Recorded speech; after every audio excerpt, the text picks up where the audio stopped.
सावधान। मंगलम भगवान वीरो मंगलम गौतमो गणी मंगलम कुंद कुंदार्यो जैन धर्मोस्तु मंगलम सर्वमंगल मांगल्यम सर्वकल्याणकारकं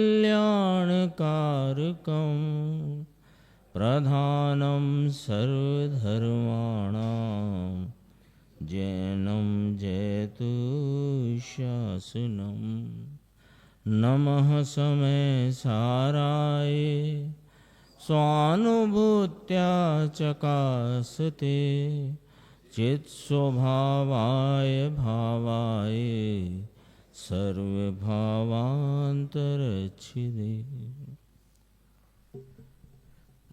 समय सार कलश टीका के 185 नंबर का कलश, जो कि मोक्ष अधिकार में लगभग पूर्ण होते होते ये कलश की रचना आचार्य अमृतचंद्र देव ने की और अपने इस गुरुवाणी मंथन शिविर के इस आयोजन में ये 8वीं स्वाध्याय अपनी चलती है।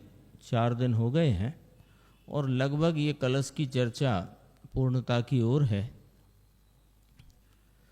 एक ही मिनट में अपन रिवीजन करते हैं। 3 बातें आचार्य परमात्मा ने इसमें कही। एक बात कही कि मोक्षार्थी कौन है, तो उसमें कहा कि जिन्हें परिपूर्ण अतीन्द्रिय सुख की अभिलाषा है, वही जिन्हें प्रकट करने योग्य उपादेय जिन्होंने किया है, माना है, जाना है, और जो यथार्थ वस्तु स्वरूप का निरंतर अनुभव करते हैं, ऐसे वे मोक्षार्थी। एक बिंदु और था, मेरे ख्याल से आगे निकल गया।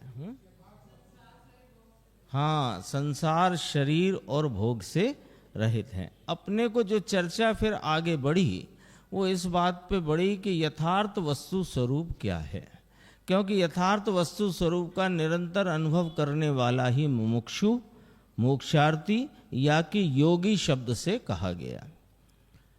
तो यथार्थ वस्तु स्वरूप में सीधी सीधी बात आई कि मैं कौन हूँ, मैं कौन नहीं।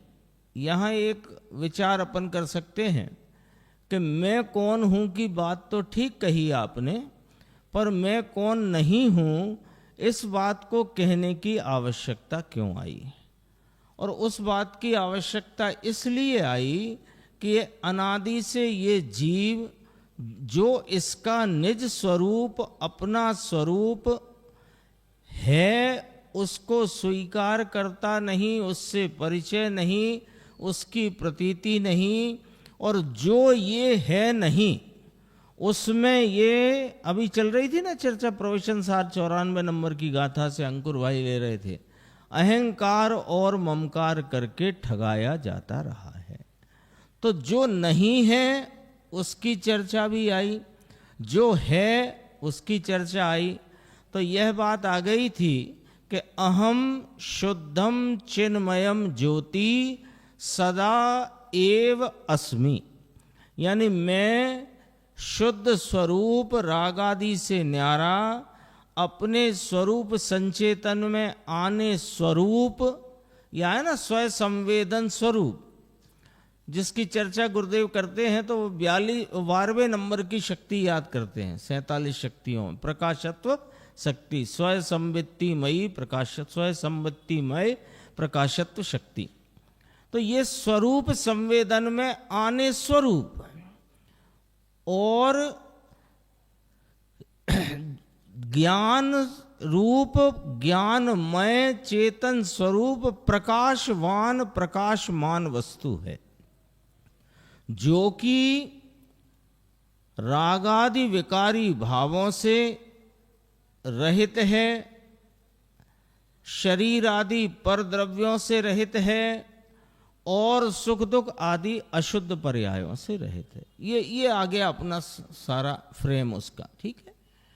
अब यहाँ क्या कहा आचार्य परमात्मा ने, जो यहाँ युक्ति लगाई भेद ज्ञान की युक्ति, वो भेद ज्ञान की युक्ति में ये कहा कि ये जो रागादि परिणाम सुख दुख के, रागादि परिणाम इष्टता अनिष्टता वाले विकारी भाव और सुख दुख की कल्पना रूप जो अशुद्ध पर्याय और प्रकट दिखते ये पर द्रव्य, तो दो तो ली पर्याय जीव की और एक लिया शरीर आदि पर द्रव्य।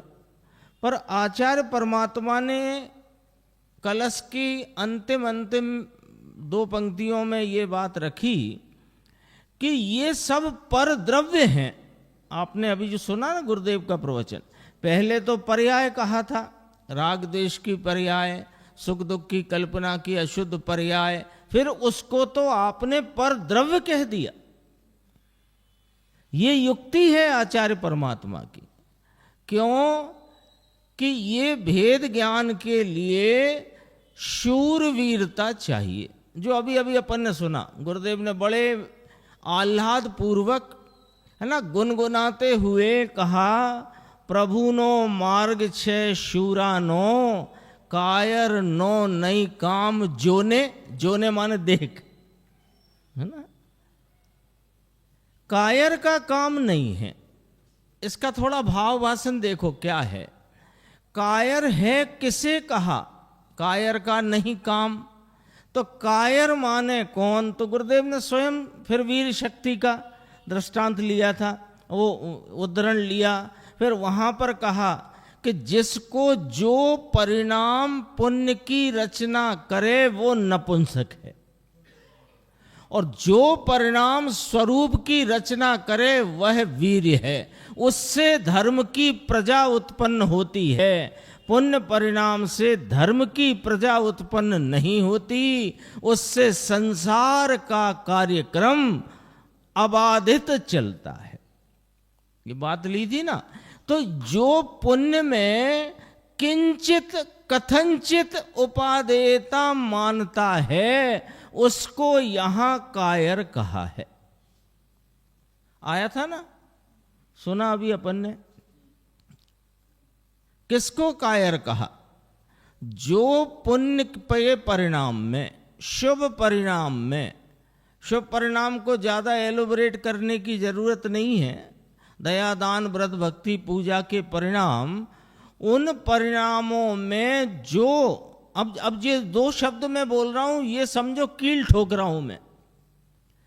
किंचित कथनचित, इसमें उपादेयता, इसमें लाभ बुद्धि, इसमें मदद बुद्धि मानना, ये कायरपना है। और मैं चैतन्य स्वयं अपने स्वरूप से ही ऐसा हूं कि स्वयं संवेदन में आने स्वरूप हूं मैं। ये मेरा स्वरूप त्रिकाल है, क्योंकि प्रकाशत्व शक्ति वस्तु में त्रिकाल रही है। प्रकट तो तब होती है जो तुम वस्तु का आलम्बन लो, भेद विज्ञान में परिणम जाओ, तो वह उछलती हैं अनंत शक्तियां। आता है ना उसमें समय सार जी के प्रशिष्ट में। तो ये प्रकाशत्व शक्ति माने मैं स्वयं से ही किसी राग और निमित्त की अपेक्षा बिना अपने अनुभव में आ सकूं, ऐसा चैतन्य परिपूर्ण तत्व में हूं। ये यहाँ पर आचार्य भगवान को और उसकी स्पष्टीकरण में पूज्य गुरुदेव श्री को ये हमें स्वीकार कराना है, इसलिए ये चर्चा है ना। कहा प्रभु नो मार्ग से शूरानो, आया ना। तो शूरवीर कौन कहलाया? जो निरपेक्ष तत्व को निरपेक्ष भाव से अपने परिणति में उसका संचेतन आस्वादन प्रतीति करे, वो शूरवीर है। और जो पुण्य के परिणाम की, शुभ भाव की और निमित्तों की राह देखे, उसका नाम कायर है। आई थी ना चर्चा। तो अपनी चर्चा यहाँ तक पहुँची थी कि ये राग आदि परिणाम, शरीर आदि परद्रव्य, सुख दुख रूप होती अशुद्ध जीव की अशुद्ध पर्यायें, वे सब यहाँ क्या बोला आचार्य भगवान ने भैया? क्या बोला? मैं नाम भूल गया आपका, कल आपने बताया था, नीतीश भाई। क्या बोला उन्होंने? इनको परद्रव्य बोला। तो परद्रव्य क्यों बोला? ऐसे आप कुछ भी बोल सकते हो क्या? जीव की पर्याय को जीव की पर्याय बोलो रूपेश जी, परद्रव्य क्यों बोलते हो? अरे तुम परद्रव्य और स्वद्रव्य में जिस प्रकार भेद ज्ञान कर सकते हो, ये मोबाइल आपका है, मनोज जी का मोबाइल न्यारा है, तो ये दो मोबाइल में आप भेद ज्ञान कर सकते हो कि नहीं कर सकते? ऐसे भेद ज्ञान करने के लिए रागादि परिणाम को भी परद्रव्य कह करके आचार्य परमात्मा ने यहां इस कलश में ये बात कही है। देखो, यतः अत्र ते समग्रा अपि मम परद्रव्यम, बोला आचार्य भगवान के शब्द हैं, आचार्य अमृतचंद्र देव भगवान, आचार्य अमृतचंद्र देव। तो गुरुदेव कहते हैं ना 1000 वर्ष पहले हुए, उनको और कुंद आचार्य तो 2000 वर्ष पहले हुए। और आज सुबह ही आया था, संवत 49 में विदेश क्षेत्र गए थे। आज भी कहा है ना, पति जाए तो लौट के आए तो पत्नी पूछे क्या लेके आए? तो संतों ने पूछा, हे आचार्य आप गए थे विदेश क्षेत्र, क्या लेकर के आए? कि ये लेकर के आए क्या? कि ये हम तुम्हारे लिए एक ऐसी युक्ति लाए हैं, हम तुम्हारे लिए एक ऐसा फॉर्मूला लेकर आए हैं कि जिसमें ये जो रागादि भाव यद्यपि आत्मा के त्रिकाल नहीं है, तथापि पर्याय में उत्पन्न होते होने से तुम्हारा जो उसमें एकत्व अनादि से चला आया है, वो एकत्व को इस प्रकार तोड़कर अलग कर देता है जैसे परद्रव्य अलग हो जाता है। ये लेके आए हैं हम। तो चाहे तो दया दान व्रत के विकल्प राग की वृत्ति उठे, वह मेरी चीज भिन्न परद्रव्य है, मेरी चीज नहीं है। आया ना, मम परद्रव्य, मेरे लिए तो परद्रव्य है, मेरी परिणति में उत्पन्न होता राग मेरे लिए परद्रव्य है। ये शूरवीरता में बात समझ में आती है सुनील जी, ये कायर पने में ये बात, हाँ जी हाँ वो ठीक तो है, ठीक है तो पर्याय में। देखो शुद्ध नय की विषय की बात अलग होती है भाई साहब, राग है ना, अब होता तो जीव की पर्याय में। तो ये जो तुम्हारी बातें हैं ऐसी लगती हैं कि तुम युद्ध लड़ने तो जा रहे हो सामने वाले से, और घोड़े पर भी बैठे हो और तलवार भी लटक रही है, पर गर्दन झुकी है, कमर टेढ़ी है। ऐसे योद्धा को सेनापति कहाँ कहता जाओ छुट्टी जाओ, यहां तुम्हारा काम नहीं, ले जाएगा राजेश भाई।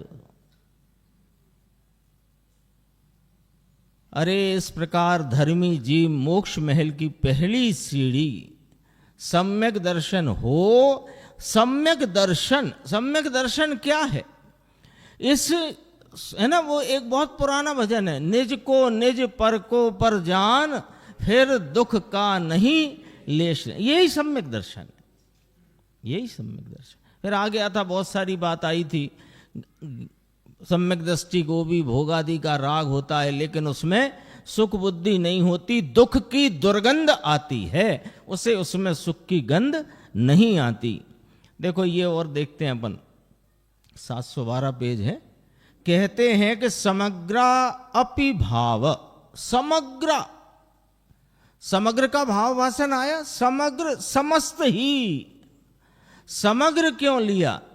समग्र क्यों लिया? देखो गुरुदेव श्री कैसे भाव वासन कराते हैं आचार्य परमात्मा का, उनकी कथनी का, उनके मर्म का कैसे भाव वासन कराते हैं। देखो समग्र का अर्थ क्या? समग्र अपि भावा। तो समग्र माने क्या? अरे समग्र में सब ही आ गया ना। आ गया कि नहीं आ गया? पहले चलता था, अब अलग प्रकार से चलने लगा। अब सब परिवार लिख के आता है कार्ड, पहले कार्ड इतने नहीं चलते थे तो वो ऐसे आता था कि चूल का निमंत्रण है, आता था ना। तो चूल में फिर किसको छोड़ जाना और किसको ले जाना। अरे कदाचित कोई आपका कर्मचारी भी यदि आपके चूल्हे से बना हुआ भोजन करता है प्रतिदिन, तो उसका भी निमंत्रण है कि नहीं। तो समग्र का भाव है कि कुछ बाकी नहीं रहा, समग्र। चाहे तो भगवान की भक्ति का राग हो, बोलो आया कि नहीं आया, आया कि नहीं आया। परद्रव्य में वो बात कर ली अपन ने, ये सब भाव परद्रव्य है ना, तो परद्रव्य में आया कि नहीं आया भगवान की भक्ति का भाव। राजेश भाई 170 तीर्थंकर मंडल विधान की भक्ति का भाव काय में रखना, अपने में के परद्रव्य में। अरे मम परद्रव्यम, तो कल से रोक देते हैं, अभी तो एक पूजन बाकी है। अरे रोक देते हैं या कर लेते हैं, हो कौन आप। जब भी बात करो तो इसे लगता है अच्छा तो छोड़ दें। अरे पहले ये बताओ कि तुमने ग्रहण कब किए थे जो छोड़ देने की ठेकेदारी ले रहे हो, पहले तो ये बताओ। तो फिर वो हो तो रही है साहब, सुबह 7:30 के पहले ही 7 बजे से प्रारंभ हो जाता है, तो होता रहा है। अरे वो अपने काल में, अभी तो सारी चर्चा आ गई ना प्रवचन सार की, अपने काल में होती हुई वह शब्दों के उच्चारण की क्रिया पुद्गल की, और तुम्हारे अंदर भक्ति का बहुमान का भाव वो उस काल में आता हुआ परिणाम है। लेकिन मम परद्रव्यम, मेरे लिए तो परद्रव्य है। तो पर छोड़ दें और कर लें का क्या, कुछ नहीं छोड़ना, कुछ नहीं करना। तुम उसके आलम्बन में पड़े हो, आलम्बन छोड़ दो।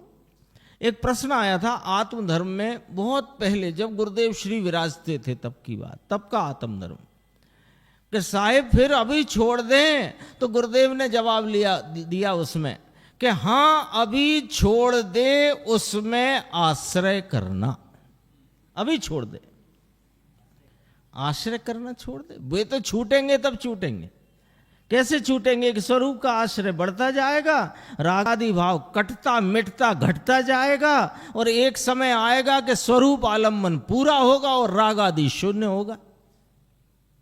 तुम्हें क्या करना है, तुम्हें राग आदि का बाल बांका भी नहीं करना है, उलझो ही मत। क्यों, मम परद्रव्यम, तुम्हारा काम नहीं है राग आदि घटाना मिटाना।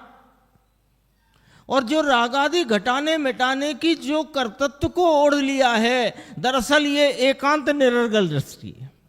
आज तो गुरुदेव ने लिया था ना, प्रक्षीण हुई है गुण भेद की और पर्याय भेद की सारी एकांत दृष्टि जिसके प्रक्षीण हो गई है। स्वयं समय की बात करना है। देखो, समग्र अपि मम पर द्रव्यम, जिस कारण से निस्वरूप का अनुभव करने पर अत्र है ना, निस्वरूप का अनुभव करने पर अपना निस्वरूप चेतन ज्ञायक जानन आनंद को अनुभव करने पर वे ते समग्र अपि, जितने हैं लो। समग्र का भाव वासन देखो, समग्र का भाव समझो, जितने हैं। कोई कोई तो छोड़ दो नागेश जी, कोई कोई तो छोड़ो। किसको छोड़ें भाई, वो उसकी जात का है, वो नाराज नहीं हो जाएगा कि मैं अचेतन जाति का, अचेतन क्योंकि उसमें जानने देखने की शक्ति नहीं है, भले होता चेतन की पर्याय में। वो अचेतन जाति की चीज को आप चेतन जाति में रखोगे, नाराज नहीं हो जाएगा कि आपने कमाने खाने भोगने को तो आपने अलग कर दिया और दया दान व्रत भक्ति को इधर कर लिया। ये क्या किया आपने, ये तो प्रवचन सार में मना कर दिया 77 गाथा में ज्ञान तत्व प्रज्ञापन की। आ गई ना बात, जो पुण्य पाप में अंतर करता है, हिंडद घोरम पारम संसारम। आ तो गया है सब कुछ। जितने हैं रागादि अशुद्ध विभाव पर्याय, जितने अशुद्ध रागादि भाव हैं, शुभ हो या अशुभ, दोनों काये, दोनों, वो देखो आप स्वयं पढ़ो, मैं नहीं बोलता हूं, मैं बोलूंगा ही नहीं। पढ़ लो भैया, सब पढ़ लो, कोई मत चूकना पढ़ने से। जिनको नहीं दिखता हो बगल वाले उनको सुना दो। नहीं, अपनी जांची चीज पक्की होती है ना। यहां बैठ के कुछ भी बोल के चले गए, वैसे ही 4 दिन को आए हो, कल जाना ही है, अरे हमें भूल जाना, ये याद रख लेना। पहले क्या होता रात का वक्त है, थोड़ी सी बात लाइट भी कर देते हैं। पहले क्या होता था कि वो व्यक्ति गांव से शहर जाता था काम धंधे के लिए, और पत्नी कहे कि लौटते समय फला चीज ले आना, और वो भूल जाए, तो फिर क्या तरकीब लगाई कि उसके गांठ बांध दी। अशुभ भाव हो, दोनों अशुद्ध भाव हैं। अशुभ भाव हो, दोनों अशुद्ध भाव हैं। और फिर क्या, समग्र अपि मम पर द्रव्यम,